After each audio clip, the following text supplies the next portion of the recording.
There was a time when the cure for deafness wasn't a hearing aid. Can you hear It was a me? drill. In the 17th and 18th centuries, doctors truly believed they could bring back hearing by boring holes into the skull. They called it science. History calls it drilling for deafness. Before modern medicine, no one understood the ear. Doctors believed deafness was caused by Hold trapped air, fast, I pray bad you. vapors, We must be or quick. thick humors blocking the head. So, they reasoned. If the air was trapped, they could release it. How? By drilling through bone, just behind the ear. It sounded logical. It was anything but. The patient sat upright, held down by assistants. No anesthesia, no sterilization, just courage and faith. The surgeon used a hand-cranked Trifine drill to bore through the mastoid bone, a few centimeters from the brain. They obeyed to relieve pressure or let air escape. Sometimes they heard a hiss and called it success. Most patients simply screamed, bled, and never heard again. In early reports, surgeons celebrated miraculous recoveries. The patient heard a ringing and soon regained hearing. But what they were hearing wasn't recovery.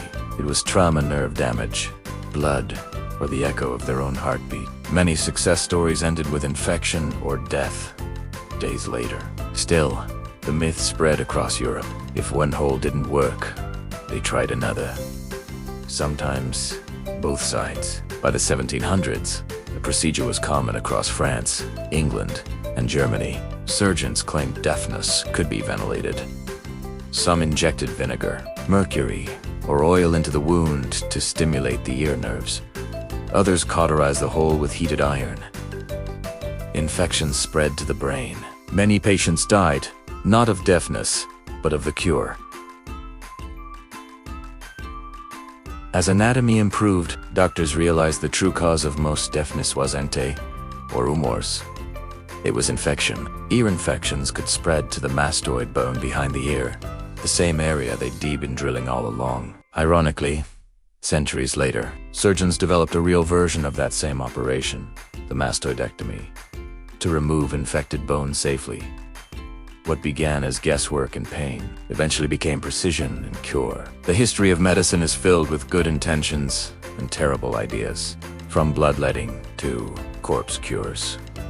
And yes, even drilling for deafness. Each one reminds us, before science, healing was often just hope with a blade.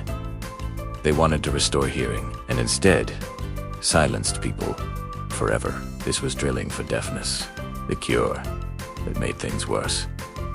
Subscribe for more stories where medicine meets madness.